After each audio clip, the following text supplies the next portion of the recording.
በስልሳዎቹ ዘመን ኢትዮጵያዊ ማን ነው የሚል ጥያቄ ነበረ። አሁን ደግሞ በ21ኛው ክፍለ ዘመን አዲስ አበባ የማን ናት የሚል ጥያቄ ይዘን መጥተናል። ኢትዮጵያዊ ማን ነው ከሚለው ጥያቄ ወርደን አዲስ አበባ የማን ናት ወደሚል ጥያቄ መምጣታችን ራሱ በጣም ያሳዝናል። ዛሬ አብዛኞቹ ተግባብተው በምክር ሀሳቦች ላይ ፊርማቸውን አውለው እየጨረሱ ነው። በዚህ ሂደት ውስጥ አለመግባባቶች፣ ግጭቶች አልነበሩም አይባልም። ልዩነቶቻችንን ተመካክረን እንፍታ ብለው ሳይቸግራቸው የሀገርን ችግር ተሸክመው የህዝብን ችግር እንፈታለን ባሉ ሞት ይዛትባቸዋል፣ እንገድላቸዋለን ይባላሉ። ሰራዊቱን ከጫካ በከተማው ላይ አደጋ ሊያደርስ ይችላል። ከአሁን ጀምሮ እንደዚህ አይነት ውይይቶች ተደርገዋል። ኦልሬዲ ሰራዊቱ በቀጥታ ከተማው ላይ ያነጣጠረ ጥቃትን ማድረግ አለበት። በተለይ ኮሚሽኑ ላይ ያነጣጠረ በግለሰብ ደረጃም ይሁን በአባሎች ላይ እንደ ተቋም ያነጣጠረ እርምጃ እንዲወስድ ጥሪ ተላልፏል። ኦልሬዲ አክቹዋሊ የቀበራትን ፈንጅ መቼ እንደሚያፈነዳት፣ ለምን እንደሚያፈነዳት፣ እንዴት እንደሚያፈነዳት ወያኔ ጠንቅቆ ያውቃል። ልክ ምክክሩ ሲጀምር የኦሮሞና የአማራ ኤሊቶች እዛና እዚህ ሆነው ቃላት መወራወር ሲጀምሩ ሳልሳይ ወያኔ መጣና ምን አለ? አዲስ አበባ የኦሮሞ ስለሆነች ወደ አዲስ አበባ አንመጣም። እኛ የምናስበው በአሁን በፌደራሉ መንግስት አወቃቀር አዲስ አበባ የኦሮሞ መቀመጫ ናት፣ የኦሮሞ ህዝብ ናት ብለን ነው የምናስበው። ይሄው ከኔ ጎን የምታዩት የኦሮሚያ ክልል ህገ መንግስት ከዛ ውስጥ ስክሪንሾት አድርጌ ያወጣሁት። ምንድን ነው የምታወሩት ታዲያ? አዲስ አበባ የማን ናት የሚል ጥያቄ አንስተዋል። እንግዲህ በመሰረቱ አዲስ አበባ የማን ናት የሚል ጥያቄ በእኛ ደረጃ አንስቶ መወያየት አሳፋሪ ነገር። አዲስ አበባ የኦሮሞ ነው የሚለውም አዲስ አበባ የአማራ ነው የሚለውም አዲስ አበባ ሌላ የኔ ነው የሚልም ሌላ አካልም ካለ ማንኛቸውም ቢሆኑ ይሄንን የኔ ነው የሚሉበት ህጋዊ የሆነ መሰረት የላቸውም። የኢትዮጵያ ህገ መንግስት ምን ይላል?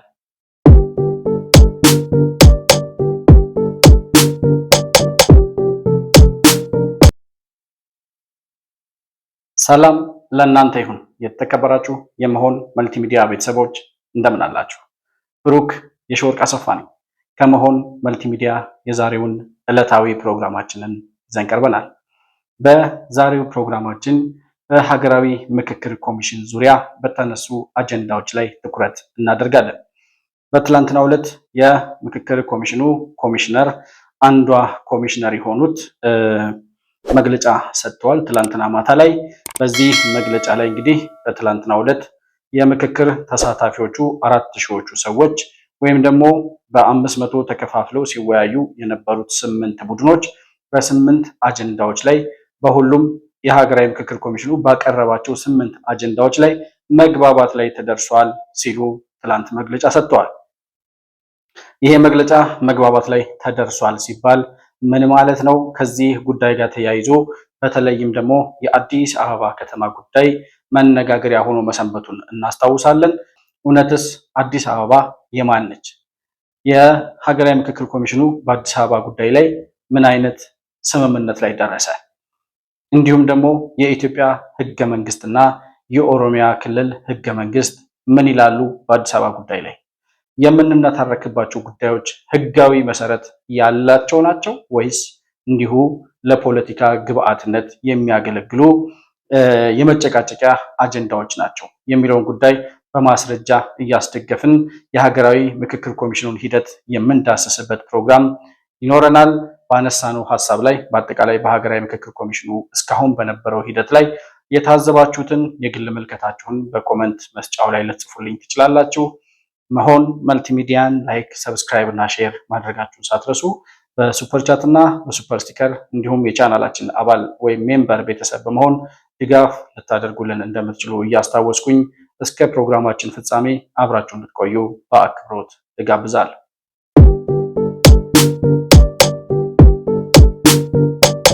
በመጀመሪያ የምንመለከተው እንግዲህ የምክክር ኮሚሽኑ አንዷ ኮሚሽነር የሆኑት ስማቸውን ዘነጋሁኝ።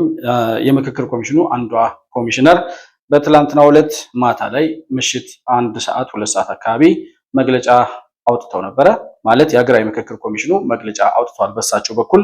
እንግዲህ በትላንትናው መግለጫው ላይ የሀገራዊ ምክክር ኮሚሽኑ ግልጽ ያደረገው ነገር በ8 አጀንዳዎች ላይ ሲወያዩ የነበሩት 4000 ሰዎች ወይም ደግሞ በ500 ተከፋፍለው ሲወያዩ የነበሩት 8 ቡድኖች በ8ቱ የሀገራዊ ምክክር ኮሚሽን ባቀረባቸው አጀንዳዎች ላይ ከስምምነት ደርሰዋል ሲል መግለጫ አውጥቷል። ይሄ እጅግ በጣም የሚያስደስት እስካሁን አየር ላይ ሲናፈስ የነበረውን ሞሬ መና የሚያስቀር ነው ብለን እናስባለን። ይሄ ምክክር ከስኬት እንዳይደርስ ብዙ እንቅፋት ሲያስቀምጡ ለነበሩ ሰዎች በዚህ ደረጃ የሀገራዊ ምክክር ኮሚሽኑ በ8ቱ አጀንዳዎች ላይ መግባባት ላይ ደርሷል መባሉ እጅግ በጣም የሚያስደስት ነው። እንግዲህ ምንድን ነው አሁን በቀጣይ የሚሆነው ነገር? አሁንስ ተስማሙባቸው የተባለው አጀንዳዎች ከምክክር ኮሚሽኑ ኮሚሽነር ከሆኑት የሚሰጡትን መግለጫ ልጋብዛችሁና ተመልሼ እመጣለሁ። እንደምን ዋላችሁ። እንግዲህ ሀገራዊ ምክክር ኮሚሽን ባቀደው መሰረት በእቅዳችን መሰረት ስራችን በሚገባ እየተካሄደ ነው። በጠበቅነው ልክ እየሄደ ነው። በአሁኑ ሰዓት በ500 ተሳታፊዎች የተቋቋመው ቡድኖች በየቡድናቸው ሲመካከሩ ቆይተው ዛሬ አብዛኞቹ ተግባብተው በምክር ሀሳቦች ላይ ፊርማቸውን አውለው እየጨረሱ ነው። በዚህ ሂደት ውስጥ አለመግባባቶች፣ ግጭቶች አልነበሩም አይባልም። በመኖራቸው ምክንያት ግን ይህ ምክክር አስፈላጊ መሆኑን የበለጠ አረጋግጠናል። እነዛ ግጭቶች ተፈተው ተደማምጠው ወደ አንድ የጋራ ሀሳብ አማካይ ሀሳብ ላይ ደርሰው በአብዛኞቹ ጉዳዮች ላይ ተስማምተው 8ቱም ቡድኖች ስራቸውን እያጠናቀቁ ነው። ከዚህ ቀጣይ እነዚህ 8 የምክክር ቡድኖች ያዘጋጇቸውንና የተስማሙባቸውን ምክር ሀሳቦች የሚያጣጥም ሃርመናይዝ የሚያጣጥምና የሚቃረኑ ነገሮች እንዳይኖሩ የሚጠነቀቅ ወይ ደግሞ ድግግሞሽ ያሉባቸው ምክር ሀሳቦችን ወደ አንድ ለማምጣት የሚሰራ ቡድን ተቋቁሟል። በየ8ቱም ቡድን ተመርጠው ጨርሰው ስራቸውን ዛሬ ከሰዓት በኋላ ይጀምራሉ። እነሱ የሚሰሩት ስራ አጠቃለን ለምናቀርበው ምክር ሀሳቦች አንድ ወጥነት እንዲኖራቸው ለማድረግ የሚሰራ ስራ ነው። ከዚህ ባሻገር አንዳንድ ቅሬታ የሚያቀርቡ ግለሰቦችም ሆኑ ቡድኖች፣ የፖለቲካ ፓርቲዎች ያቀረቡትን ቅሬታዎች ባለን የቅሬታ አፈታት ስነ ስርዓት መሰረት ጉዳዩ እየተጠና ውሳኔ የምንሰጠው ይሆናል እና እየተቀበልንም ነው፣ እየመረመርንም ነው፣ ውሳኔም እየሰጠን እንላለን ማለት ነው። ከዚህ ባሻገር የሚቀጥለው ምዕራፍ ይሄ ሁሉ የተደከመበት ለረጅም ጊዜ ሲደከምበት የቆየ ምክክር ውጤታማነቱን ለኢትዮጵያ ሕዝብ የምናበስር ይሆናል። በአብዛኛው ስራችን 3/4ኛው ስራችን እየተጠናቀቀ ነው። አመሰግናለሁ።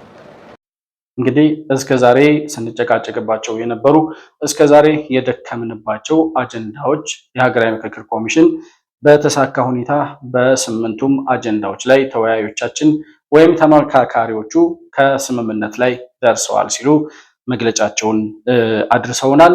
እኛም ይበል እንላለን። ማለት የዚህ የሀገራዊ ምክክር ኮሚሽን ኮሚሽነሯ እንደምታዩቸው መግለጫውን ሲሰጡ ራሱ በጣም ድካም እንዳለባቸው ያስታውቃል። እጅግ በጣም አሰልቺ፣ እጅግ በጣም አነታራኪ፣ እጅግ በጣም ከባድ የሆነ ስራ ነው እየሰሩ ያሉትና የኢትዮጵያን 4000 ሰዎች አንድ ላይ አዳራሽ ውስጥ አስገብታችሁ አሁን ባለው የኢትዮጵያ ፖለቲካ በፌዴራሊዝም ጉዳይ፣ በመንግስት አወቃቀር ጉዳይ፣ በፓርቲዎች አደረጃጀት ጉዳይ፣ በአዲስ አበባ ከተማ ጉዳይ እንዲሁም በሌሎች አጀንዳዎች ላይ ቁጭ አድርጋችሁ ጽንፍና ጽንፍ የረገጡ ሰዎችን ለምሳሌ ማንና ማን ልደቱ አያሌውና ጀዋርን እነሱ እንኳን ሊስማሙ ይችላሉ። በተወሰነ ደረጃ ከስምምነትም ደርሰዋል። እነሱ ጽንፍ ላይ ያሉ 4000 ሰዎች የየራሳቸውን አጀንዳ ይዘው መጥተው የሚከራከሩበት አዳራሽ ምን እንደሚመስል አስቡት። ሲኦል ውስጥ ቁጭ ብሎ እንደመቀቀል ነው መቆጥረው እነዚህን ሰዎች ማለት በኢትዮጵያ የፖለቲካ የዘር ፌዴራሊዝም፣ የዘር ፖለቲካ፣ የብሔር ፖለቲካ ባናወዘው ሀገር ውስጥ በጣም ጥቃቅን የሆኑ ልዩነቶች ጎልተው በሚንጸባረቁበት አገር ውስጥ እነዛን ልዩነቶች ለመፍታት እነዚህ የኢትዮጵያ ታላላቅ ሰዎች የሀገራዊ ምክክር ኮሚሽን ኮሚሽነሮቹ እየደከሙ ያሉት ድካም በኢትዮጵያ ፖለቲካ ላይ እኮ ሁለት የተለያየ ጽንፍ የረገጡ ሰዎችን ማወያየት በጣም ከባድ ነው። እንኳን 4000 ሰዎች በዛ ላይ ስንት እየተሰደቡ ስንት እየተዛተባቸው እነ ማነው አንድ የሰው ግማሽ የለም ሙሉ ሰው መሆን የቸገረው ጸጋዬ አራርሳ የሚባል ሰው አዲስ አበባ ላይ የኮሚሽነሮቹን አመራሮች ጨምሮ ሸኔ እርምጃ እንዲወስድ ትዕዛዝ ተሰጥቶታል ሲል ነበር ባለፈው። ዶክተር ጸጋዬ እንግዲህ እዛ ውስጥ የተሳተፉ አንዳንድ አካሄዱ ያልጣማቸው ሰዎች መኖራቸውን ከውስጥ የምንሰማቸው መረጃዎች ያሳያሉ። እነኚህ እዛ ውስጥ ሆናችሁ ዋና ከተማችሁን ከምትሸጡ ለቃችሁ ውጡ የሚል መልእክት እያስተላለፍክ ነውና እንግዲህ በጥቅምም መታሰር አለ፣ እንደገና ደግሞ ፍራቻም አለ በአሁኑ ሰዓትና ይሄ ነገር ገፍቶ ተግባራዊ ከሆነ አሁን ያለው ሁኔታ ወይ ራሷን ታስተዳድር የኦሮሞን ፍራቻ ስላለ በመጠኑም ቢሆን የፌዴራል መንግስት ትሆን የሚል ነገርም እየተነሳ ነውና የኦሮሞ ወጣቶች አንተ እንዳልከው እስከ 7000 ወጣቶች ያለቁለት ዓላማ አንድ በአንድ ቆጥረን እንመልሳለን ያሉትን ወደ ኋላ እየመለሱ ናቸውና ይሄ የፍንፍኔ ጉዳይ ምላሽ ካላገኘ መዘዙ ምን ይሆናል ብለህ ትገምታለህ? አገሪቷ ትፈርሳለች። ይሄ የፍንፍኔ ጉዳይ አሁን ዛሬ የመንግስት አፈናን ፈርተው ጥቅማችን ይቀርብናል ብለው በለሆሳስ የኦሮሞን ጉዳይ ሬ ነገር አደጋለሁ ምናምን እያሉ የሚያወሩት ሰዎች ከዛ የባሰ አደጋ ይገጥማቸዋል። ዝም ብለን አናይም። ሰራዊቱም ከጫካ በከተማው ላይ አደጋ ሊያደርስ ይችላል።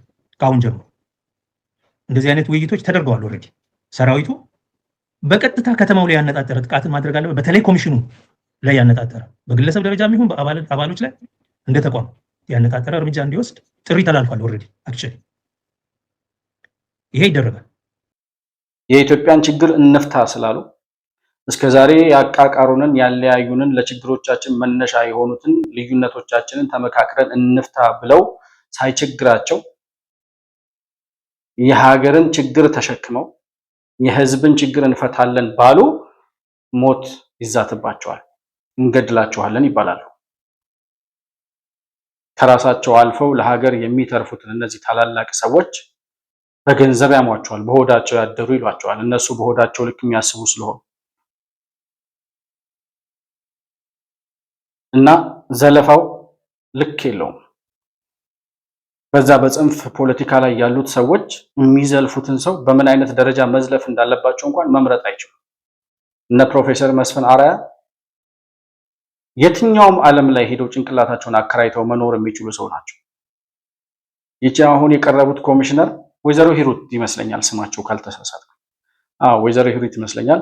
በጣም ከድሮ ጀምሮ የኢትዮጵያ ፖለቲካ ላይ ከመሬት ላራሹ እንቅስቃሴ ጀምሮ የኢሰፓና ኢሃፓ የሚባል ፖለቲካ ላይ የመኢሶን አንዷ አባል የነበሩ ሰው ናቸው ካልተሳሳትኩ። ሲሳይ አጊና ኢንተርቪው አድርጓቸው በደንብ አዳምጫቸዋለሁ እና ባዮግራፊያቸው በጣም ይገርማል። እነ ኃይሌ ፊዳ ጋር አብረው የነበሩ የመኢሶን የሚባሉ የተማሪዎች ንቅናቄ ውስጥ አብረው ይሰሩ የነበሩ ሰው ናቸው እና የኢትዮጵያ ፖለቲካ ውስጥ ከድሮ ከጥንት ከ60ዎቹ ዘመን ጀምሮ በጣም ብዙ ስራን የሰሩ እንዲሁም ደግሞ በዓለም አቀፍ ተቋማት ውስጥ የተለያዩ ከፍተኛ ድርጅቶች ውስጥና ተቋማት ውስጥ በከፍተኛ ኃላፊነት የሰሩ ሰዎች ናቸው እነዚህ ሰዎች። ወይዘሮ ሂሩትን ጨምሮ አንድ ደግሞ በሞት የተለዩት ባለፈው በቅርብ ጊዜ ከ3 ወር በፊት ምናምን አንድ በሞት ያጣናቸው የምክክር ኮሚሽኑ ኮሚሽነር አሉ። እሳቸውም የመሬት ላራሹን ሕግ ያጸደቁት ሰው ናቸው። ማለት እሱ ሲጸድቅ ሕጉን ካረቀቁ ሰዎች መካከል እና የመሬት ላራሹ ስራ ላይ እንዲውል ካደረጉ ሰው መካከሎች ናቸው። እነዚህ ሰዎች በሀገር ደረጃ ትርጉም ያለው ለውጥ ለማምጣት ኢትዮጵያውያን ከሚያነታረኩን ነገሮች ወጥተን ውጭ ላይ ጥይት የሚያተኳኩሱንን ነገሮች ትተን የምንጋጭባቸውን የምንጋደልባቸውን የሀሳብ ልዩነቶች አንድ አዳራሽ ውስጥ ይዘን መጥተን መፍትሄ ማምጣት እንችላለን፣ በንግግር ለውጥ ማምጣት እንችላለን ብለው ያለመድነውን የማናቀውን የንግግርና የውይይት ባህል በትውልድ ውስጥ ወይም በህዝቡ ላይ ለውጥ ለማምጣት በምክክር ችግሮችን መፍታት እንደሚቻል አቅጣጫ እያሳዩ እየደከሙ እየለፉ ያሉ ሰው ናቸው 4 ዓመት ሙሉ። ለእነዚህ ሰዎች እውቅና አለመስጠት፣ እነዚህን ሰዎች አለማመስገን እጅግ በጣም ንፉግነት ነው ብዬ አስባለሁ። እነሱ ግን ታሪክ እየሰሩ ነው። ታሪክ በወርቃማ የብዕር ቀለም እንደሚጽፋቸው በእርግጠኝነት መናገር እችላለሁ። አሁን በዚህ በሀገራዊ ምክክር ኮሚሽን በሰሩት ስራ ብቻ እስከዛሬ በተለያዩ የራሳቸው ሙያ ላይ ያበረከቱት ለሀገር ያበረከቱት አስተዋጽኦ እንዳለ ሆኖ በዚህ ሀገራዊ ምክክር ኮሚሽኑ ላይ የሚያሳርፉት አሻራ እጅግ በጣም በወርቃማ ቀለም የሚጻፍ ትውልድ የሚያስታውሰው ስራ እየሰሩ ያሉ ሰዎች ናቸው እና እንደ አንድ ኢትዮጵያዊ እንደ አንድ የሚዲያ አካል እናመሰግናለን ማለት እፈልጋለሁ ለሰራችሁት ስራ ሁሉ። ከዚህም በላይ እውቅናና ሽልማት ይገባቸዋል ብዬ አስባለሁ። እነዚህ ሰዎች ምንም እንኳን ሽልማትን ፈልገው እውቅናንም ሽተው የሚሰሩ ሰዎች ባይሆኑም ላበረከቱልን አስተዋጽኦ ግን ውጤቱ ምንም ይሁን ምንም የሀገራዊ ምክክር ኮሚሽን እነዚህ ታላላቅ ምሁራን ለደከሙት ድካም ግን እናመሰግናለን ማለት እጅግ በጣም ከሚገባቸው በጣም ትንሹ ነገር ነው ብዬ አስባለሁ። እና እንግዲህ በዚህ ሀገራዊ ምክክር ኮሚሽኑ ነገ ከነገ ወዲያ ይፋ የሚያደርጋቸው የሀገራዊ ምክክር ኮሚሽኑ አጠቃላይ ተወያዮቹ የተስማሙባቸው አጀንዳዎች ላይ ምክረ ሀሳብ ይዘው ይመጣሉ። ያ ምክረ ሀሳብ ምን ሊመስል ይችላል፣ ምን ሊሆን ይችላል የሚለውን እንግዲህ የመጨረሻ መግለጫቸውን እንጠብቃለን። ወይዘሮ ሂሩትም ሲናገሩ እንደሰማነው የመጨረሻ ግኝታችንን ወይም ምክረ ሀሳባችንን ይዘን የምንቀርብ ነው የሚሆነው ከዚህ በኋላ ብለዋል። እሱ እንዳለ ሆኖ እስካሁን ሲያነታርኩ ከነበሩ ወይም ደግሞ ምክክር ሲደረግባቸው ከነበሩ ጉዳዮች ውስጥ ቢያንስ በሶስቱ አጀንዳዎች ላይ መስማማት ላይ ከተደረሰ እኔ ከበቂ በላይ ለሀገር ውለታ ውለዋል ብዬ ማሰብ እችላለሁ። እነዚህ ሰዎች እንግዲህ እነዚህ ሶስት ወሳኝ የምክክሩ ነጥቦች እምላቸው እኔ አንደኛ አንቀጽ 39 ሀ ይባላል። አንቀጽ 39 ሀ የኢትዮጵያ ብሔር ብሔረሰቦችና ሕዝቦች በማንኛውም ጊዜ በማንኛውም ሁኔታ የመገንጠል ክልል የመሆን የራሳቸውን እድል በራስ የመወሰን ፍላጎታቸው ያለምንም ቅድመ ሁኔታና ያለምንም ገደብ ተግባራዊ ይሆናል ይላል አንቀጽ 39 ሀ። እዚህ ከኔ ጎን የምታዩት ከህገ መንግስቱ ላይ ስክሪንሻት ያደረኩት ነው። ይሄ አንቀጽ እንዲሻሻል እንዲወጣ እንዲሻሻል ሳይሆን ይሄ አንቀጽ እንዲወጣ እንዲፋቅ ከህገ መንግስቱ ላይ ማድረግ የሚያስችል ስምምነት በእርግጠኝነት ይደረሳል ብዬ አስባለሁ። ምክንያቱም እነዚህ 4000 ሰዎች ለኢትዮጵያ በሚጠቅም ደረጃ መፍትሄ እናመጣለን ብለው የመጡ ከሆኑ ለኢትዮጵያ የሚበጅ ምክረ ሀሳብ እናፈልቃለን ብለው የመጡ ከሆኑ እዛ ደረጃ ዋጋ ከፍለው 1 ወር ሙሉ አዳራሽ ውስጥ ተቀምጠው ለሀገር እና ለትውልድ አስበው የሰሩ ሰዎች ከሆኑ አንቀጽ 39 እንዲቀየር ምክረ ሀሳብ ሳያቀርቡ ይወጣሉ ብዬ አላስብም እና አንቀጽ 39 እንዲወጣ ስምምነት ላይ ከተደረሰ በእርግጠኝነት ከፍተኛ የሆነ ውለታ ለሀገር ውለዋል ብዬ አስባለሁ። እነ ፕሮፌሰር መስፍን አርአያ እነ ፕሮፌሰር መስፍን አርአያ። በሁለተኛ ደረጃ የዘርና የቋንቋ ፌዴራሊዝም። አሁን ያለው የኢትዮጵያ ፌዴራሊዝም በዘርና በቋንቋ የተደራጀ ፌዴራሊዝም፣ አንድ ቋንቋ ተናጋሪዎች አንድ ክልል የሚባሉበት የአማራ ክልል፣ የኦሮሞ ክልል፣ የትግራይ ክልል እየተባለ በቋንቋና በዘር ክልሎች የተደራጁበት አደረጃጀት ወይም ፌዴራሊዝም ነው ያለው። ይሄ ፌዴራሊዝም ነው ዛሬ ላለንበት ውጥንቅጥ ይሄ ያንተ ክልል አይደለም፣ አንተ መጤ ነህ፣ አንተ ነዋሪ ነህ፣ አንተ ባለቤት ነህ፣ አንተ አይመለከተህም እየተባለ ከክልላችን ውጡልን የሚባል የዘር ፍጅት ያየነው በዚህ ፌዴራሊዝም ነው።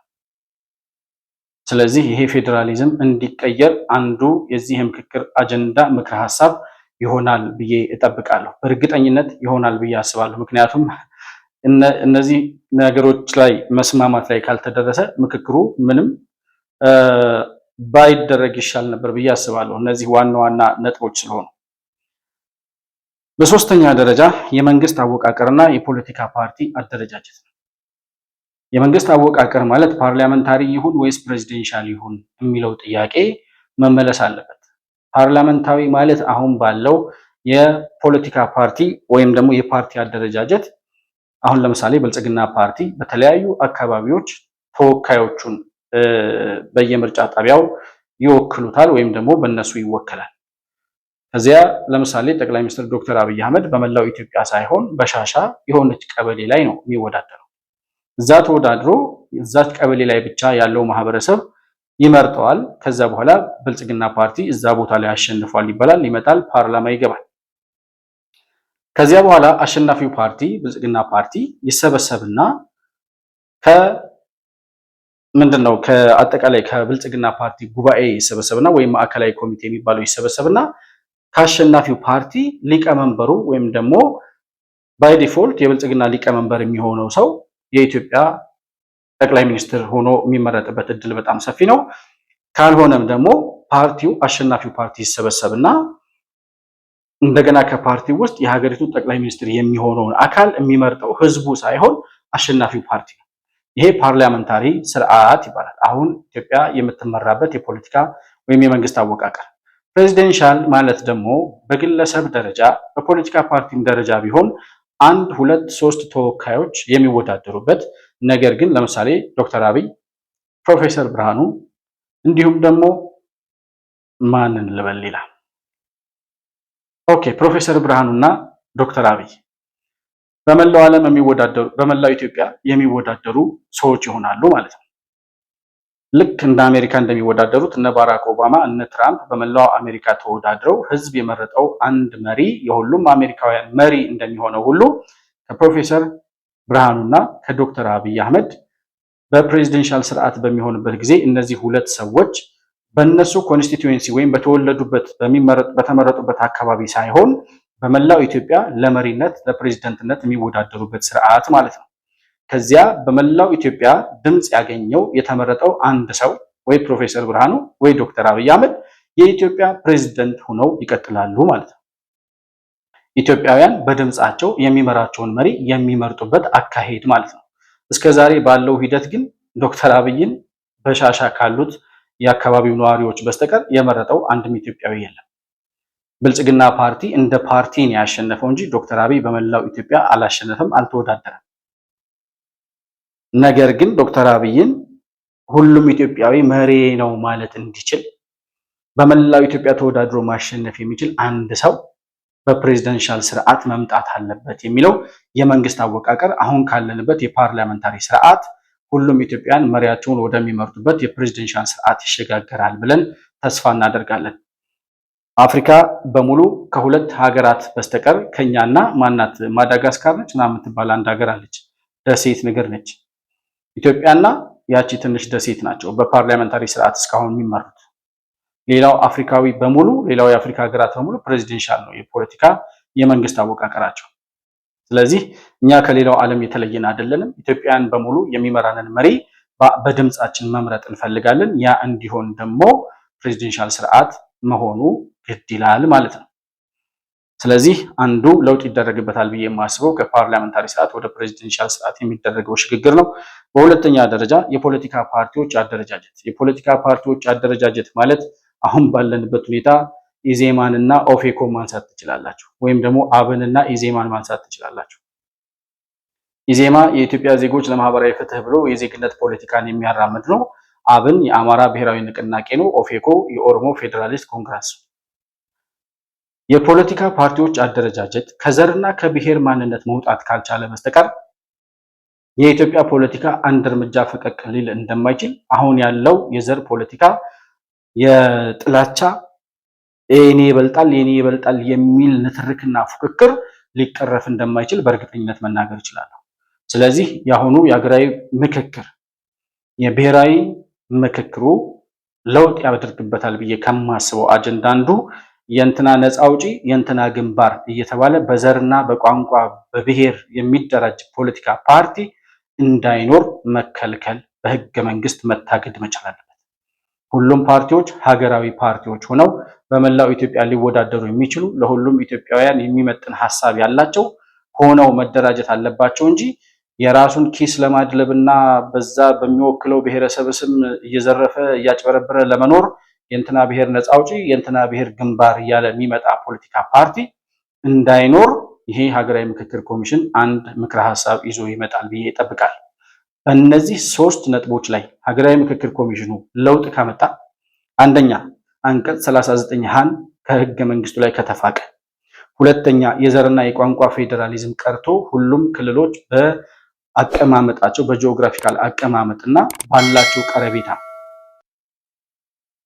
በጉርብትና በአንድ አካባቢ የሚኖሩ አማራም፣ ኦሮሞም፣ ትግሬም ካሉ በአቅጣጫ ወይም ደግሞ በሆነ ስያሜ ይሰየምና እነዚያ አብረው የሚኖሩ የተለያየ ቋንቋ የሚናገሩ ሰዎች ለአስተዳደር በሚመች መልኩ የሚደራጁበት የፌዴራሊዝም አወቃቀር መኖር መቻል አለበት። ልክ አሁን ለውጡ ከመጣ በኋላ ማዕከላዊ ኢትዮጵያ፣ ምዕራብ ኢትዮጵያ ምናምን እየተባሉ እንደተደራጁት ክልሎች ማለት ነው።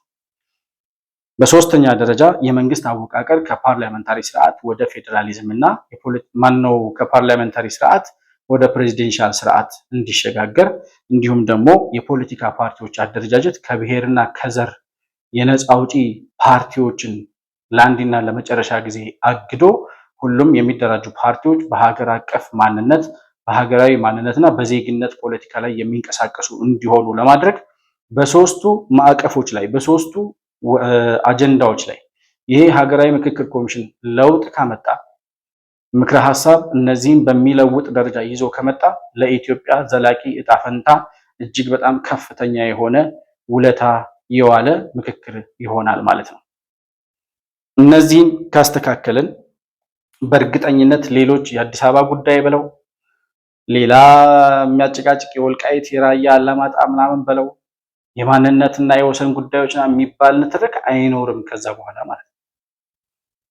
ስለዚህ በእነዚህ ሶስት ምክረ ሀሳቦች ላይ ወይ በእነዚህ ሶስት አጀንዳዎች ላይ ጠቃሚ የሆነ ለሀገርም ለሕዝብም የሚጠቅም ሀሳብ ይዘው ይመጣሉ ብዬ በእኔ በኩል ተስፋ አደርጋለሁ። እነዚህ ከስምንቱ ሶስቱ ናቸው። እነዚህ ከስምንቱ አጀንዳዎች ውስጥ በእነዚህ ሶስቱ ላይ ብቻ ስምምነት ላይ ከተደረሰ ሀገራዊ ምክክሩ ከስኬትም በላይ ስኬት አስመዝግቧል ብዬ ማሰብ እችላለሁ። እኔ እንደ ግል የኔ ግል እምነትና ምልከታ ነው ይሄ።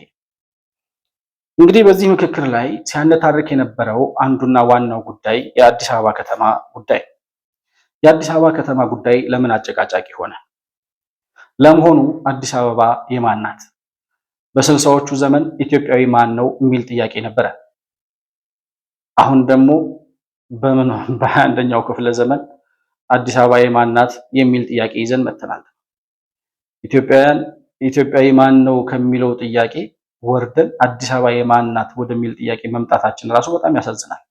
ማለት ዓለም ጨረቃ ላይ ውሃ እየፈለገን ያለው ዓለም ማርስ ላይ ለሰው ልጅ የሚመች አየር አለ የለም የሚል ምርምር ላይ ነው ያለው። እኛ በጣም በሚያሳዝን ሁኔታ ሐዋሳ የማን ናት፣ ደሴ የማን ናት፣ አዲስ አበባ የማን ናት፣ ጎጃም የማን ነው፣ በጣም አሳፋሪ የሆነ የመንደር ፖለቲካ ውስጥ ስንልከሰከስ የምንገኝ ሰዎች መሆናችን በጣም ያሳዝናል። ዋሽንግተን የማን ነው? ኒውዮርክ የማን ነው? ጆሃንስበርግ የማን ነው? አሁን እንደዛ ብሎ የሚከራከር አሜሪካዊ፣ ደቡብ አፍሪካዊ፣ እንግሊዛዊ ምናምን ቢኖር አያሳዝንም? አያሳፍርም? ዓለም እኮ እንደዛ ነው አሁን እየሳቀብን ያለው። የእውነት ነው የምነግራቸው። አሁን ዓለም ሲሰማ አዲስ አበባ የማን ናት ብለው የተጨቃጨቁ ነው ኢትዮጵያውያን የሚለው ነገር ሲሰማ እንዴት እንደሚንቁን እንዴት እንደሚስቁብን ነው የሚገባኝ። ምን ማለት ነው አዲስ አበባ የማን ናት ማለት? ለማንኛውም እኔ እንደሚገባኝ ሳይሆን አብዛኛውም ኢትዮጵያዊ እንደሚገባውና መሆን አለበት ሳይሆን የሆነው እውነታ አዲስ አበባ የማንም አይደለችም። አዲስ አበባ የማንም አይደለችም፣ የሁላችንም ግን ናት። ይሄን ነው የማምነው እኔ። አዲስ አበባ የማንም አይደለችም፣ ግን የሁላችንም ናት።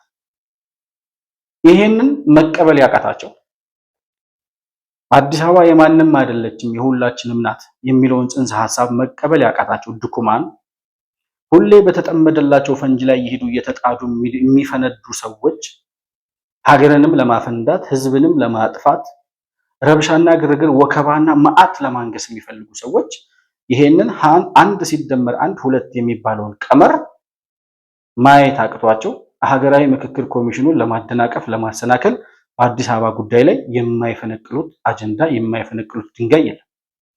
ከአዲስ አበባ አጀንዳነት በላይ እኮ የብሔር ፖለቲካ፣ የዘር ፌዴራሊዝም፣ አንቀጽ 39ን የመሰሉ ሊያነታርኩ ሊያጨቃጭቁ የሚገባቸው በጣም ብዙ አጀንዳዎች ባሉባት ሀገር አዲስ አበባ የማን ናት የሚል ህጋዊ መሰረት የሌለው ተከራክረው ሊያሸንፉበት የማይችሉት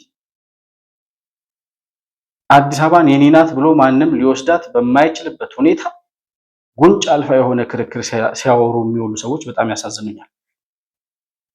ህጋዊ መሰረት የለውም። አዲስ አበባ የኔ ነው የሚለው የትኛው? አዲስ አበባ የኦሮሞ ነው የሚለውም፣ አዲስ አበባ የአማራ ነው የሚለውም፣ አዲስ አበባ ሌላ የኔ ነው የሚልም ሌላ አካልም ካለ ማንኛቸውም ቢሆኑ ይሄንን የኔ ነው የሚሉበት ህጋዊ የሆነ መሰረት የላቸውም። የኢትዮጵያ ህገ መንግስት ምን ይላል? የኢትዮጵያ ህገ መንግስት አዲስ አበባ የፌዴራሉ መንግስት መቀመጫ ናት ይላል። አዲስ አበባ የኢትዮጵያ ፌዴራላዊ ዲሞክራሲያዊ ሪፐብሊክ መንግስት መቀመጫ ናት። ያ ማለት የፌዴራሉ መንግስት የሚቀመጥባት የኢትዮጵያ ዋና ከተማ እና የፌዴራሉ መንግስት መናገሻ መቀመጫ የሆነች ከተማ ነች አዲስ አበባ። ይሄን የሚለው የወያኔ ህገ መንግስት ነው። እዚህ ከኔ ጎን የምታዩት ስክሪንሾት እሱን ነው የሚያሳየው። ከዛ ዝቅ ይልና ምን ይላል? የኦሮሚያ ክልል ይላል። የኦሮሚያ ክልል የአገልግሎት አቅርቦት፣ የተፈጥሮ ሀብት አጠቃቀምና የመሳሰሉትን ጉዳዮች በተመለከተ እንዲሁም በአዲስ አበባ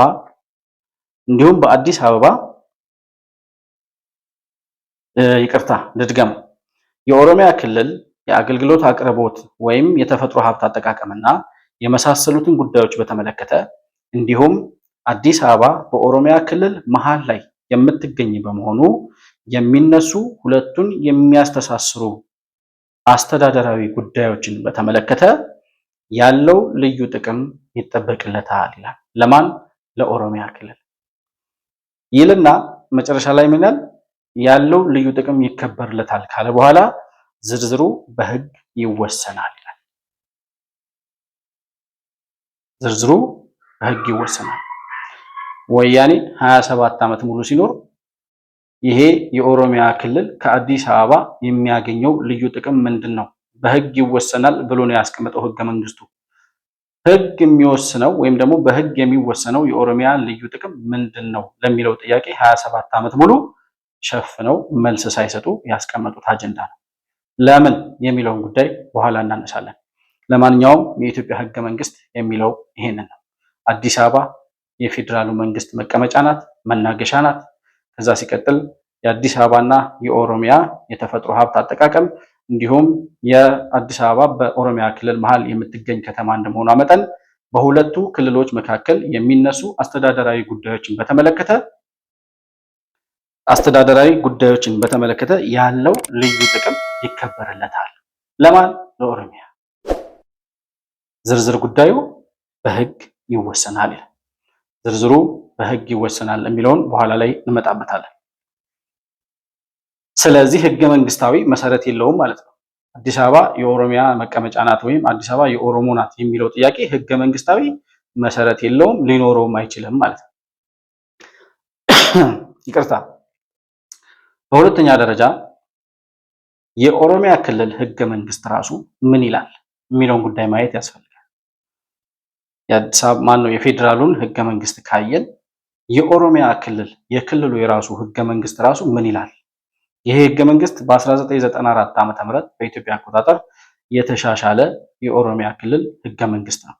እንግዲህ ኢትዮጵያውያን በጣም የምናስቀው የፌዴራል ህገ መንግስት አለን፣ የክልል ህገ መንግስት አለን፣ የፌዴራል ባንዲራ አለን፣ የክልል ባንዲራ አለን፣ የፌዴራል መዝሙር አለን፣ የክልል መዝሙር አለን። ምንድነው ኢትዮጵያዊ የሚያደርገን አንድ አድርጎ የሚያቆመን ነገር ያጣነው ለምንድን ነው? እኔ በጣም ግርም የሚለኝ ይሄ ነው። የክልል ባንዲራ ምንድነው? የክልል መዝሙር ምንድነው? ሁሉም ኢትዮጵያዊ በኢትዮጵያዊነት የሚዘምረው መዝሙር የሁሉም ክልሎች ላይ የሚተከለው የኢትዮጵያ ሰንደቅ ዓላማ ቢሆን ምንድነው ችግሩ? ያ ያልሆነበት ምክንያት ለምንድን ነው? የወያኔ ከፋፍለህ ግዛ ፖለቲካ ያስቀመጠው ቀስ እያለ የሚፈነዳ ፈንጅ ነው። የሆነ ሆኖ የኦሮሚያ ክልላዊ መንግስት ህገ መንግስት ምን ይላል? የክልሉ ህገ መንግስት 1994 ዓ.ም የተሻሻለ የኦሮሚያ ዋና ከተማ አዳማ ናት ይላል። ይሄ የኦሮሚያ ክልል ህገ መንግስት የሚደነግገው አንቀጽ 6 ላይ የተቀመጠው የክልሉ ህገ መንግስት ድንጋጌ ነው። የኦሮሚያ ዋና ከተማ አዳማ ናት። ይሄው ከኔ ጎን የምታዩት የኦሮሚያ ክልል ህገ መንግስት ከዛ ውስጥ ስክሪንሾት አድርጌ ያወጣሁት። ምንድን ነው የምታወሩት ታዲያ? የፌዴራሉ መንግስት የፌዴራሉ ህገ መንግስት አዲስ አበባ የአማራ ናት፣ የኦሮሞ ናት፣ የትግሬ ናት፣ የከምባታ ናት፣ የሲዳማ ናት፣ የወላይታ አይልም፣ ሊልም አይችልም። የሚለው አዲስ አበባ የፌዴራሉ መንግስት መቀመጫ ናት ነው የሚለው። አዲስ አበባ የፌዴራሉ መንግስት መቀመጫ ናት። ስለዚህ የኦሮሚያ ክልል ህገ መንግስት እኮ እንደዚህ ይላል እንዳትለኝ ይሄው እያሳየው ነው። የኦሮሚያ ክልል ህገ መንግስት የኦሮሚያ ዋና ከተማ አዳማ ናት ነው የሚለው። ታዲያ በምን ስሌት ነው አዲስ አበባ የኦሮሞ ናት የሚለውን ትርክት ይዛችሁ መጣችሁ? ልክ ህጋዊ መሰረት ያለው ይመስል የምታውለበልቡትና የምታራግቡት ከየት አምጥታችሁ ነው? ምን አስባችሁ ነው? ከየት ነው የመጣው ይሄ አጀንዳ የሚለውን ነገር ማየት ያስፈልጋል። አዲስ አበባ የኦሮሞ ናት የሚለው ጥያቄ ከየት ነው የመጣው? መቼ ነው የመጣው? እንዴት ነው የመጣው የሚለውን ነገር ማየት ያስፈልጋል። የማን አጀንዳ ነው? ህጋዊ መሰረት የሌለው ከሆነ በህገ መንግስቱም ላይ በፌዴራሉ ህገ መንግስት ላይ የሌለ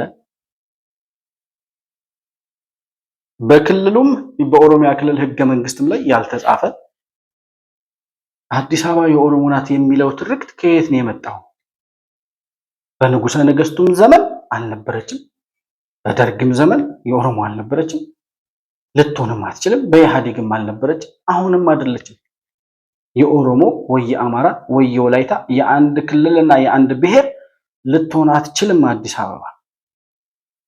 ታዲያ ከየት አምጥታችሁት ነው የሚለውን ነገር ስናነሳ ወያኔ አምጥቶ የሰነቀራት ህገ መንግስታዊ ያልሆነች አንቀጽ ሆና እናገኛታለን። አንቀጽ የላትም። ወያኔ ግን ከህገ መንግስቱ ውጪ የኦሮሚያ ክልል አስተዳደር አዲስ አበባ መሆን አለበት ብሎ የሆነ ጊዜ ከአዳማ አምጥቶ አዲስ አበባ አስቀመጠው። መቼ ካላችሁ 97 ዓመተ ምህረት ወያኔ ሲደነግጥ በቅንጅት ሰሞን በቅንጅት ዘመን ምድር ሲንቀጠቀጥ ወያኔ ሊገለበጥ ጫፍ ላይ ሲደርስ ከዛ በኋላ ወያኔ ተሸንፎ በድምፅ ተሸንፎ በምርጫ ተሸንፎ ከዛ በኋላ የህዝቡን ድምፅ በመሳሪያ ቀልብሶ ስልጣኑን ካረጋገጠ በኋላ የቅንጅትን አመራሮች ወደ እስር ቤት ልኮ ያደረገው ነገር ምንድነው? አዳማ የነበረውን የኦሮሚያ ክልል አስተዳደር አዲስ አበባን ያመጣው 97 ወር 98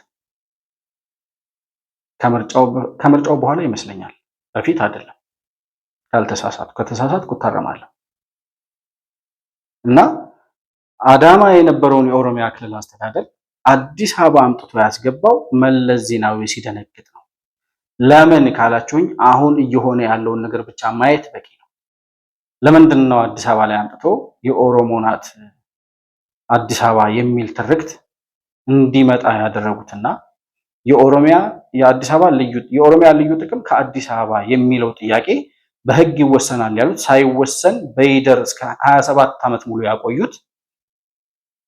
ከዛ ሲቀጥል የኦሮሚያ ክልል አስተዳደርን ከአዳማ አምጥተው አዲስ አበባ ያስገቡበት ምክንያት አማራና ኦሮሞ እየተናከሰ የሚኖርባት ሀገር ወይም ደግሞ ከተማ እንድትሆን ለማድረግ ነው።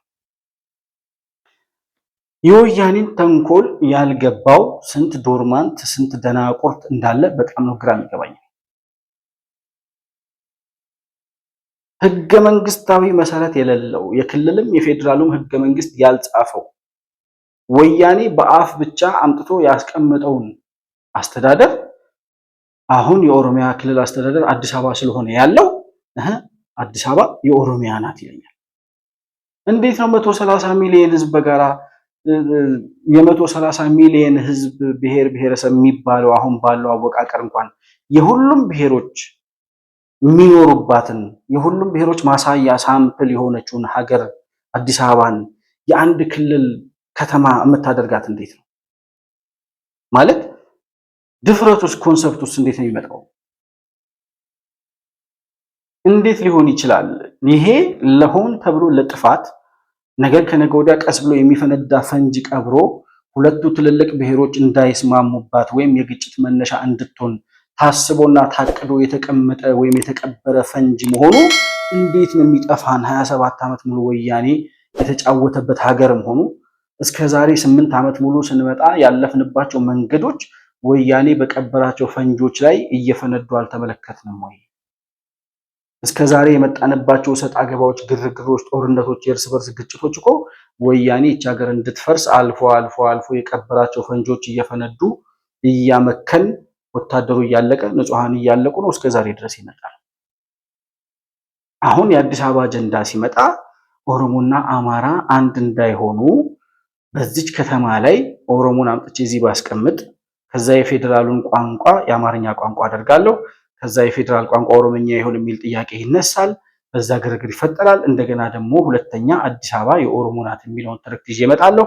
አይ የኛ ናት ብሎ ደግሞ አማራው አዲስ አበባ እኮ ከፊንፊኔ ከመባሏ በፊት በረራ ነበረች እያሉ ደግሞ እነ እስክንድር ነጋ ይመጡልሃል። እነ ጀዋር መሐመድ ፊንፊኔ ኬኛ እያሉ ይመጣሉ። ከዛ ኦሮሞና አማራ የሚባላባት ከተማ ትሆናለች። እኔ የገባኝን ይሄን ፖለቲካ ውስጥ እድሜ ልክ ኑረናል የምትሉ ሰዎች እንዴት ነው የማይገባችሁ? የወያኔን ተንኮል የምትረዱት መቼ ነው? እሱ በቀበረላችሁ ፈንጅ ላይ እየረገጣችሁ እግራችሁ የምትቆረጡትና ፈንድታችሁ የምትሞቱት እስከ መቼ ነው? ወያኔ ባስቀመጠላችሁ ወጥመድ እየገባችሁ የምትታነቁት እስከ መቼ ነው? ንቁ እስኪ። አንዳንድ ጊዜ እንደተማረ ሰው ፖለቲካ ውስጥ አለሁ እንደሚል ሰው ግራ ቀኙን ዙሪያ ገባውን ተመልከቱ እስኪ። ህገ መንግስታዊም የክልልም የፌዴራልም ህገ መንግስታዊ መሰረት የሌለው ህጋዊ መሰረት የሌለው ጥያቄ አዲስ አበባ የኦሮሞ ናት የሚለው ፈንጅ መቼ ነው የተቀበረው? መቼ ነው የተቀመጠው? ለምን ዓላማ ነው የተቀመጠው የሚለውን ነገር ማየት ያስፈልጋል። ካላመናችሁኝ አሁን ባለፈው ከ2 ሳምንት በፊት የወያኔ ቁራጭ የሆነ አንድ ሳልሳይ ወያኔ የሚባል ፓርቲ አለ እና እነ ሞንጆሪኖ ወደ አዲስ አበባ እንመጣለን ሸኔና ፋኖን እየጋለብን አዲስ አበባ እንገባለን ብለው ሲናገሩ ወያኔ በአምሳሉ ቀጥቅጦ የሰራው የሳልሳይ ወያኔ ቁራጭ የወያኔ ቁራጭ የሆነው ሳልሳይ ወያኔ የሚባለው ደግሞ ምን እያለ ይመጣል? አዲስ አበባ የኦሮሞ ስለሆነች ወደ አዲስ አበባ አንመጣም ይላል። አዲስ አበባ ምንም የመሄድ ፍላጎትም እቅድም የለንም ማለት ነው። አዲስ አበባ ስልጣን ለመያዝ መሄድ ብቻ ነው የምትመለከተው ብለን ነው የምናስበው። አዲስ አበባ የኦሮሞ ናት የሚል አቋም ያላችሁ? አዎ። በምን ላይ ተመስርታችሁ ነው እሱን አቋም ያሰራችሁት? አሁን እኛ የምናስበው በአሁን በፌዴራሉ መንግስት አወቃቀር አዲስ አበባ የኦሮሞ መቀመጫ ናት፣ የኦሮሞ ህዝብ ናት ብለን ነው የምናስበው። ይሄ ሰውዬ ይችን ወሬ ሲያወራት የሀገራዊ ምክክር ኮሚሽኑ ተጀምሯል። አዲስ አበባ ጉዳይ ምናምን እያሉ ውጭ ያሉ ተቆርቋሪ ነን ባዮች እነ ጸጋዬ አራርሳ ምናምን የምትሏቸው እነ ጀዋር መሐመድ ፌዴራሊዝሙ ሊቀየር ነው፣ ኦሮሚያ ክልል ለ8 ሊከፋፈል ነው ምናምን በቃ ይሄ አሁን ያለው የክልል አወቃቀር ሊፈርስ ነው የሚል ፕሮፓጋንዳ ይዘው መጥተው ነበር። የአዲስ አበባን ጥያቄ ደግሞ ሲያራግቡ ነበር። ከዚያ ወያኔ በሳልሳይ ወያኔ በኩል መጥቶ ምን አለ? አዲስ አበባ የኦሮሞ ስለሆነች ወደ አዲስ አበባ አንመጣም። መቼ፣ እንዴት፣ ለምን የቀበራትን ፈንጅ መቼ እንደሚያፈነዳት፣ ለምን እንደሚያፈነዳት፣ እንዴት እንደሚያፈነዳት ወያኔ ጠንቅቆ ያውቃል። ልክ ምክክሩ ሲጀምር የኦሮሞና የአማራ ኤሊቶች እዛና እዚህ ሆነው ቃላት መወራወር ሲጀምሩ ሳልሳይ ወያኔ መጣና ምን አለ? አዲስ አበባ የኦሮሞ ስለሆነች ወደ አዲስ አበባ አንመጣም። ይሄ ያልገባው ምሁር ነኝ ባይ፣ ይሄ ያልገባው አዋቂ ነኝ ባይ የኦሮሞ ናት የአማራ ናት ምናምን እያለ ሲነታረክልኝ ይውላል። ለምንድን ነው ይሄ አጀንዳ የመጣው ብለህ ጠይቅ መጀመሪያ። የማን ናት ከማለትህ በፊት ይሄ አጀንዳ እንዴት መጣ? ለምን መጣ? ከምንድን ነው የመጣው ይሄ አጀንዳ? እነማን ናቸው አሁን በዚህ ጉዳይ ላይ እየተነታረኩ ያሉት? እርግጠኝነት የምነግራችሁ ምክክር ውስጥ ካሉ ሰዎች መካከል በአዲስ አበባ ጉዳይ ላይ አለመግባባት ላይ ተደርሶ ከሆነ የሚጨቃጨቁት የሚነታረኩት በእርግጠኝነት የኦሮሞና የአማራ ልሂቃን ናቸው። ወያኔም ይችን አዲስ አበባ የኦሮሞ ናት የምትለውን ፈንጂ ሲያስቀምጣት የኦሮሞና የአማራን ህዝብ ማጋጫና ማለያያ ይሆናል ብሎ አስቦ የቀበራት ፈንጂ ናት። ስለዚህ ወያኔ ስኬታማ ነው። አንዳንዴ እኮ በተለይ የኦሮሞና የአማራ ልሂቃን ወያኔ እንዴት እንደሚጫወትባቸው ሳይ በጣም ግራ ግብት ይለኛል፣ ማለት ግርም ይለኛል። እነ ደብረ ጽዮን እነ መለስ ዜናዊ በዚህ ደረጃ ከስንት ዓመት በኋላ የሚመጣን ጥያቄ አውቀው ያ ጥያቄ ሲመጣ ሁለቱ ህዝቦች እንዳይስማሙ አቅደው የቀበሩትን ፈንጂ ዛሬ ከስንት ዓመት በኋላ ተምረናል፣ አውቀናል፣ የወያኔ ተንኮል ገብቶናል የሚሉ ሰዎች ይህንን መረዳት አለመቻላቸው አሁንም ወያኔ በቀበረው ፈንጂ ላይ እየቆሙ እግራቸው እየተቆረጠ እየፈነዱ ሊሞቱ እየተዘጋጁ። አረ ትንሽ እንንቃ። አረ ወያኔ እዚህ ሀገር የሰራው ነገር ገና ወደፊት የሚገለጥ በጣም ብዙ ተንኮል አለ። መውጫው ላይ ለምን አንነጋገርም? የመጨረሻው መፍትሄ ምንድነው የሚለው ላይ ለምን አንነጋገርም? አዲስ አበባ የእንትናም ልትሆን አትችልም። ቅድም እንዳልኩት ግን እንድንጣላባት የተፈለገው ለምንድን ነው? ይቺ አጀንዳ የተቀመጠችው ለምንድን ነው? ስለ ኢትዮጵያ የምናወራ ከሆነ፣ ስለ ኢትዮጵያ የምንመክር ከሆነ፣ ስለ ኢትዮጵያ የምናስብ ከሆነ ይሄ አጀንዳ እንዴት ተቀመጠ መጀመሪያ ብሎ ሰው እንዴት አይጠይቅም? እስካሁን የጠየቀ ሰው ስላልሰማው ልክ ሲከራከሩ እነ ጸጋዬ ራሳም እነ ጀዋርም የደም መሬት ናት ይላል። አዲስ አበባ የደም መሬት ናት፣ የደም ካሳችን ናት። 97 ዓመተ ምህረት የሞተው በቅንጅት ምርጫ የሞቱት ኢትዮጵያውያን ኦሮሞ ብቻ ናቸው። አዲስ አበባን አዲስ አበባ ያደረጓት ኦሮሞ ብቻ ናቸው። ለምን ተራ የሆነ ጨዋታ ላይ እንደምንገባ አይገባኝም። ማለት በጣም የሚያሳፍር ወሬ ነው የምናወራው። አብቹ ይህን ጥያቄ ተጠይቆ ነበር የሆነ ጊዜ አዲስ አበባ የማን ናት ተብሎ ተጠይቆ በእኛ ሌቭል ይህን ጥያቄ ማውራታችን በራሱ ያሳፍራል ብሎ መልሶ ነበር። አዲስ አበባ የማን ናት የሚል ጥያቄ አንስተዋል። እንግዲህ በመሰረቱ አዲስ አበባ የማን ናት የሚል ጥያቄ በእኛ ደረጃ አንስቶ መወያየት አሳፋሪ ነገር። አዲስ አበባ የማን ናት የማን አይደለችም ብሎ የሚከራከሩ ሰዎች ምንድነው ከጭንቅላታቸው ጀርባ አስቀምጦ ስለዚህ ጉዳይ የሚነጋገሩት የሚለውን በራሱ አውድ ማየት ያስፈልጋል። ምን ታስቦ ነው የማን ናት የሚባለው? ለምሳሌ እኔ አዲስ አበባ የኔ ናት ስል ያንተ አይደለችም እያልኩ ሆነ ስቻለሁ። የኔ ናት ማለት ግን ጥፋት አይደለም።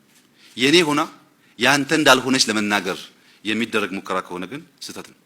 አዲስ አበባ የሁላችንም ናት። አዲስ አበባ በሚመለከት ታሪካዊ ዳራውን መመልከት በጣም ጠቃሚ ይሆናል። የፌዴራል ስርዓት ሲቋቋም አዲስ አበባ በኦሮሚያ ክልል እምብርት ውስጥ ስለምትገኝ በኦሮሚያው ጫፍ አዲስ አበባ የኦሮሚያ አካል መሆን አለባት የሚል ጠንካራ ጥያቄ አለ። በሌላ መንገድ በነበረው ውይይት አዲስ አበባ የፌዴራል መቀመጫ መሆን አለባት፣ በቻርተር የምትተዳደር ከተማ መሆን አለባት። ነገር ግን ከአጎራባች በአጠራት ክልል ውስጥ ባላት ዘርፈ ብዙ ግንኙነት የተነሳ ልዩ ጥቅም ማክበር አለባት የሚል ህገ መንግስቱ አስቀምጧል። ይህን በሚመለከት የኢትዮጵያን ፖለቲካ አሁን ያለውን ሁኔታ በትክክለኛ አቅጣጫ እንዳይሄድ ባልባሌ ጉዳይ ጊዜ እንድናባክን የምንፈልግ ሰዎች ናቸው አጀንዳውን ኢንተርቴን የሚያደርጉት። ለአዲስ አበባዎች ይሄ አጀንዳ ሊሆን አይችልም። አንደኛ አዲስ አበባ የእኛ ናት ስንል መነሻችን ምንድን ነው? የዛሬ 20 ዓመት አሁን ያለው የአዲስ አበባ ህዝብ ቁጥር ግማሽ የለም አዲስ አበባ ውስጥ። ወይም ባለፉት 20 ዓመታት ይሄን የሚያክል ሰው አዲስ አበባ አልተወለደም። አዲስ አበባ የመጣባትን ኢትዮጵያዊ በሙሉ ከፍቶትም ተደስቶ የመጣባትን እጇን ዘግታ ትቀበል ነበር። ኢትዮጵያዊም ብቻ አይደለም። በሞቃዲሾ ግጭት ሲፈጠር ሶማሌዎች ሲፈናቀሉ አዲስ አበባ መቀበል ብቻ ሳይሆን ቦሌ ሚካኤል ያስቀምጣለች። ቦሌ ሚካኤል የሚባለው ሰፈር ከሞቃዲሾ የመጡ ስደተኞች ይኖሩበታል። ኤርትራና ኢትዮጵያ ሲጋጩ ከኤርትራ የመጡ ሰዎች እዚያው አደባባይ አካባቢ የነበሩ አብዛኛው ኮልፌ አካባቢ ይኖራሉ። በሌላ በስራ በልመና በተለያየ መንገድ ሰዎች ከተለያየ ቦታ እየመጡ ይገባሉ አዲስ አበባ ውስጥ። ይሄን ሁሉ አቅፋ የምትኖር ከተማ ናት። ለዚች ከተማ የሚያስፈልገው የሁሉ አቃፊ ተሸካሚ ስለሆነች በሚያስደንቅ ሁኔታ በኩራዝ የሚኖሩ ዜጎች ያሉባት ከተማም ጭምር ስለሆነች እቺን ከተማ እንዴት እንቀይራት ነው የኛ አጀንዳ መሆን ያለበት። ስለዚህ አዲስ አበባ የኬሌ ሳይሆን የሁሉም ኢትዮጵያዊ ልክ እንደማንኛውም ከተማ ተደርጎ መታሰብ በጣም መልካም ይሆናል። በመሪዎች ሌቭል ጋዜጠኛ ነኝ በሚሉ አንብበናል በሚሉ ሰዎች፣ ፖለቲከኞች ነን በሚሉ የፖለቲካ ፓርቲ አደራጅተው ህዝብ እንመራለን እንወክላለን በሚሉ ሰዎች አዲስ አበባ የማን ናት የሚል ጥያቄ ተነስቶ አሁን የልዩነት ጭራሽ ሀገር የማፍረስ አቅም ያለው አጀንዳ አድርገው ሲያመጡት እኮ ይገርማል በጣም። ሀገር ሊያፈርሱ የሚችሉ ብዙ አጀንዳዎች አሉ። አንቀጽ 39ን የመሰለ አንቀጽ የተቀመጠበት ሀገር እሱ እያለ በአዲስ አበባ ጉዳይ ሲነተረክልኝ ይውላል። አረ የሚቀድመውን እንወቅ። መጀመሪያ መሰረቱ፣ መጀመሪያ መቀመጫዬን፣ መጀመሪያ ሀገር እንደ ብሔር ብሔረሰቦችና ህዝቦች በፈለጉት ጊዜ የራሳቸውን መብት በራሳቸው የመወሰን እስከ መገንጠል መብታቸው ያለ ገደብ የተከበረ ነው ይላል ህገ መንግስቱ። አንተ አዲስ አበባ የኔ ናት አይደለችም እያልክ ስትከራከር አዲስ አበባ ውስጥ ያለ የሆነ ብሔር እገነጠላለሁ ብሎ ቢወጣ የአዲስ አበባን የተወሰነ ፓርቲ ይዞ መገንጠል ይችላል። ምንድን ነው የምታወራው እንዴ?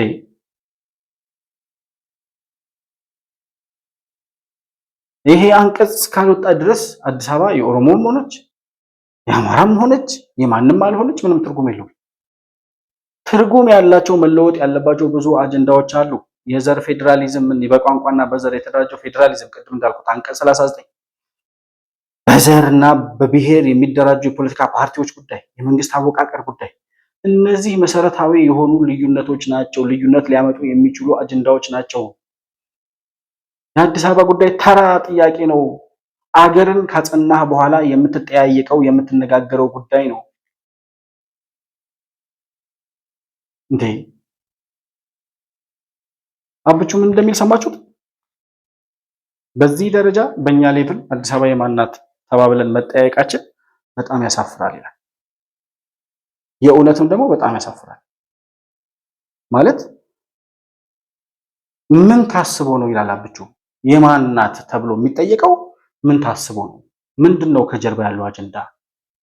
ኦሮሞ አዲስ አበባ የኦሮሞ ናት ሲል የአማራው አይደለችም ማለት ነው። የኦሮሞ ናት ሲል እኮ ምን ማለት ነው ታውቃለህ? አሁን የኦሮሚያ ክልል ህገ መንግስት ውስጥ ምን ይላል? ኦሮሞ የኦሮሞ ህዝብ ይላል። በክልሉ ውስጥ ያለው የኦሮሞ ህዝብ የክልሉ ስልጣን የበላይ ባለቤት ነው ይላል። የቤንሻንጉል ጉሙዝ ክልል የክልል ህገ መንግስትን ሂደህ ብታይ የቤንሻንጉል ጉሙዝ የክልሉ ባለቤቶች 5 ብሔሮች ናቸው ይላል። ከዛ በተረፈ ክልሉ ውስጥ የሚኖሩት ኦሮሞ፣ አማራ፣ ትግራይ ምናምን ከነዛ ውጭ ናቸው ወይም የክልሉ ባለቤት አይደሉም፣ መጤዎች ናቸው ማለት ነው። በቤንሻንጉል ክልል ህገ መንግስት መሰረት የቤንሻንጉል ክልል የክልሉ ባለቤቶች 5 ብሔሮች ናቸው። 5 ብሔሮች፣ 5 ጉሙዝ እና ምናምን የሚባሉ 5 እንትኖች አሉ። 5 ጎሳዎች ናቸው፣ 5 ብሔሮች እና የቤንሻንጉል ጉሙዝ ክልል የእነዚህ 5 ብሔሮች ነው ባለቤትነቱ። ሌላው በክልሉ መኖር ይችላል እንጂ ባለቤት አይደለም። አዲስ አበባ የኦሮሞ ናት ስትል በአዲስ አበባ ውስጥ ያለው ሰው መኖር ይችላል እንጂ የአዲስ አበባ ባለቤት አይደለም እያልክ ነው። የአማራ ናት አዲስ አበባ ስትልም ደግሞ በክልሉ የሚኖረው የአማራ ህዝብ በአዲስ አበባ ጉዳይ የበላይ ወይም የሙሉ ስልጣን አለው ማለት ነው። ሌላው ኦሮሞ፣ ትግሬው፣ ከምባታው፣ ሶማሌው አዲስ አበባ የሚኖረው መጤ እንጂ የአዲስ አበባ ባለቤት አይደለም ማለት ነው። በአንድ ክልል ውስጥ ተዋቀረች ማለት አሁን ባለው የክልል አደረጃጀትና የክልል ህገ መንግስቶች በሚደነግጉት ህግ መሰረት የዛ ቋንቋ ተናጋሪ ህዝብ ነው የክልሉ የበላይ ስልጣን ባለቤት። አዲስ አበባ የየትኛው ቋንቋ የበላይ እንደሚሆን ነው ግራ የሚገባኝ። አዲስ አበባውን የኦሮሚያ ክልል ብትሆን ሆነች ቢባል እንግዲህ የኦሮሚያ ክልል አካል ከሆነች የኦሮሚያ ህገ መንግስት ምን ይላል? የኦሮሞ ህዝብ የክልሉ ስልጣን የበላይ ነው ወይም ደግሞ የበላይ ባለቤት ነው ይላል። ስለዚህ አዲስ አበባ ውስጥ የሚኖረው ኦሮሞም በአዲስ አበባ ጉዳይ ላይ የስልጣን ባለቤት ነው ማለት ነው። ሊሆን የማይችል ሊታረቅ የማይችል አጀንዳ ይዛችሁ ውሃ ሲወቅጡት እንቦጭ አይነት ዝም ብሎ ውጤት ሊያመጣ የማይችል ሊተገበር የማይችል ነገር ይዛችሁ መጣችሁ አታድክሙን። ይሄ በአልባሌ አጀንዳ ጊዜያችን እንድናጠፋ የሚፈልጉ ሰዎች ይዘውልን የመጡት አጀንዳ ነው ይላል። በቃ ጊዜያችንን እንደዚህ በቃ ምንም ተግባራዊ ሊሆን በማይችል ህጋዊ መሰረት በሌለው ሊሆን በማይችል በአንድ አገር ውስጥ ሊሆን ሊተገበር የማይችል አጀንዳን ይዘህ መጥተህ ዝም ብለህ የኔ ናት ስትል ስትጓተት ጉንጭ ስታለፋ ትውላለህ እንጂ ከዛም ሲያልፍ ወደ ግጭት ከሄድክ ደም መፋሰስ ውስጥ ትደርሳለህ እንጂ ሊተገበር የማይችል አጀንዳ ነው ይሄ። አዲስ አበባ የማንም አይደለችም፣ ግን የሁላችንም ናት። በሚለው ጉዳይ መስማማት ካልቻልክ በቃ አብቹ እንደሚለው በሆነ ባልሆነው እየተነታረክን በማይረባ ነገር እየተጨቃጨቅን ጊዜ እንድናጠፋ የሚፈልጉ ሰዎች ያመጡት አጀንዳ ነው ይላል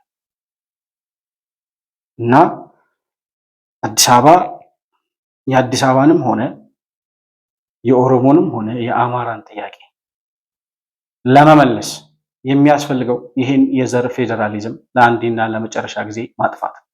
ኦሮሚያ ክልል የሚባል ነገር ባይኖር፣ አማራ ክልል የሚባል ነገር ባይኖር፣ አዲስ አበባ የኦሮሞ ናት የአማራ ናት የሚባል ጥያቄ እኮ አይኖርም።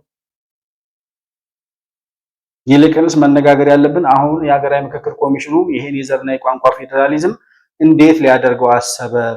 ምን አይነት ምክረ ሀሳብ ነው ይዞ እየመጣ ያለው? ይሄ የዘርና የቋንቋ ፌዴራሊዝም ይቀጥል ከተባለ እኔ በጣም አስቸጋሪ ነው የሚመስለኝ።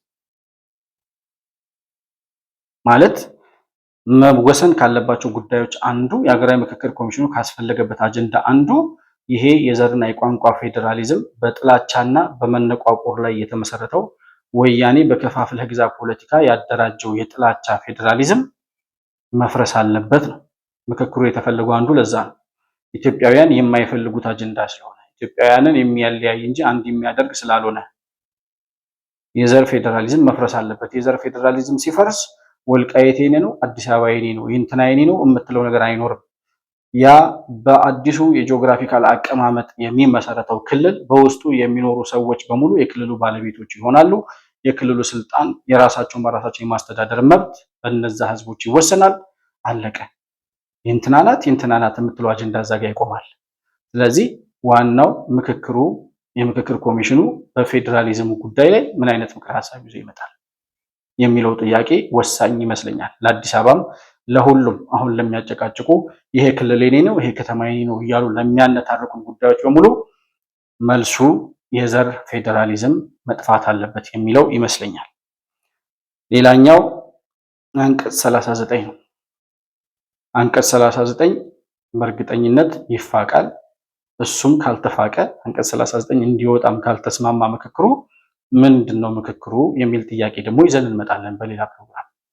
በእርግጠኝነት ግን እነዚህ ሶስት ጥያቄዎች አንቀጽ 39 ይፋቃል፣ የዘርና የቋንቋ ፌዴራሊዝም ተቀይሮ ሌላ አደረጃጀት የክልል አወቃቀር ይኖራል ብለን ተስፋ እናደርጋለን። በሶስተኛ ደረጃ መንግስታዊ አወቃቀርና የፓርቲዎች አደረጃጀት ከብሔር እና ከዘር የወጣ በሀገራዊ ማንነት የሚደራጁ ፓርቲዎች የሚኖሩበት መንግስትም ደግሞ የመንግስት አወቃቀር ከፓርላሜንታሪ ስርዓት ወደ ፕሬዚደንሻል ስርዓት የሚሸጋገርበት ወሳኝ የሆኑ እነዚህ 3 እና 4 ነጥቦች ይዘው ይመጣሉ ብዬ ተስፋ አደርጋለሁ። እነዚህ ከመጡ የአዲስ አበባም ጉዳይ የወልቃይትም፣ የራያም፣ የትግራይም፣ የአማራም፣ የኦሮሞም የሁሉም ጥያቄዎች የማንነትና የወሰን ጥያቄዎች የሚባሉ ጥያቄዎች በተለይ አብረው ያከትማሉ ማለት ነው። መውጫው መንገድ ከዘርና ከብሔር ፖለቲካ እና ከዘርና ከብሔር ፌዴራሊዝም መውጣት መቻል። መሰረቱ ላይ እንነጋገር። መሰረቱ ይሄ ነው። የሀገራዊ ምክክር ኮሚሽኑ ሀገርን ማጽናት ካለበት በእነዚህ 3 ወይም 4 ወሳኝ ነጥቦች ላይ ጠቃሚ የሆነ ምክረ ሀሳብ ይዞ ይመጣል ብዬ ተስፋ አደርጋለሁ። አዲስ አበባ የኔ ናት የኔ ናት እያልክ የምትነታረክ ሰው ግን እናንተ በሰውነት ደረጃ ራሱ መቆም የምትችሉ አይመስለኝም። ዝም ብዬ ሳስበው አዲስ አበባ የማንም አይደለችም። አዲስ አበባ የነዋሪዎቿ ናት። ነዋሪዎቿ ደግሞ ሁሉም ኢትዮጵያውያን ናቸው።